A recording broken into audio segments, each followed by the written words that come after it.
Laughter, it's a universal language that echoes across the globe. It's a mystery that has puzzled scientists and philosophers alike. But why do we laugh? Let's dive into the enigma of laughter. This conundrum stitches together the fabric of our lives, bridging gaps between cultures, transcending languages.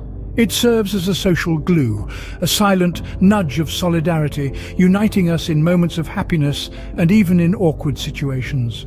Often, it is the child of humor, a delightful blend of wit and unexpectedness. But it also acts as a strange reaction to discomfort, a coping strategy when facing difficulties. The paradox of laughter is as captivating as it is intricate.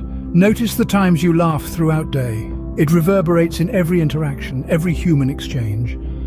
As you navigate your day, take a moment to reflect on what sparks your laughter. This could be a revealing journey. Humans aren't the sole proprietors of laughter. Other animals partake in this joyous act too, but in their own unique ways. Consider the rat, for instance, whose high-pitched chirps when tickled resemble our own bouts of giggles. Or the playful monkey who emits laughter-like sounds during frolicsome tussles, a behavior not too different from our own belly laughs during a comedy show. Dogs too exhibit what can be considered a form of laughter, panting in a certain way when they are enjoying playtime. Yet despite these similarities, there's a stark difference. The laughter of these animals is primarily a response to physical stimuli, lacking the intricate cognitive elements that define human laughter. Human laughter, you see, is linked to higher cognitive functions. It's not just about the physical act of laughing, but also the understanding of humor, the appreciation of wit, and the expression of social bonding. While the chuckles of a rat or the giggles of a monkey might seem simple, they are a far cry from the rich tapestry of human laughter. Ever wondered what happens in your brain when you laugh? It's a fascinating concert of neurons, chemicals, and circuits.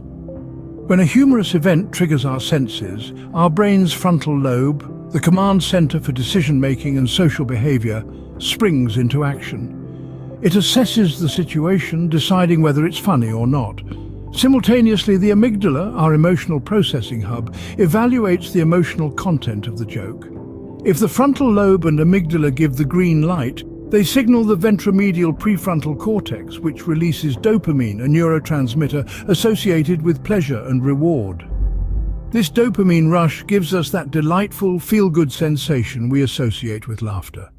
But laughter isn't just about feeling good. It's a natural stress reliever. When we laugh, our body releases endorphins, nature's feel-good chemicals, which help to reduce stress and even alleviate pain. This release of endorphins can create a sense of well-being and even temporarily relieve pain, a phenomenon known as the laughter is the best medicine effect. Moreover, laughter triggers the release of serotonin, another neurotransmitter that lifts our mood, making us feel happier and more relaxed. It's no wonder that a good belly laugh can make our problems seem less daunting. So, the next time you laugh, remember it's not just a simple giggle, but a symphony of science playing in your brain. Could we predict laughter? Well, with the advancements in neuroscience, we might be closer than you think. Our understanding of the brain's response to humor is growing by leaps and bounds.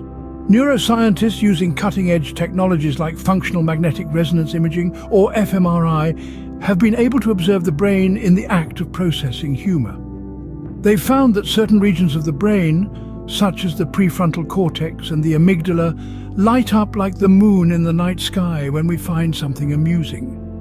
This is fascinating because it means that laughter is not just an abstract concept, but a tangible, observable phenomenon.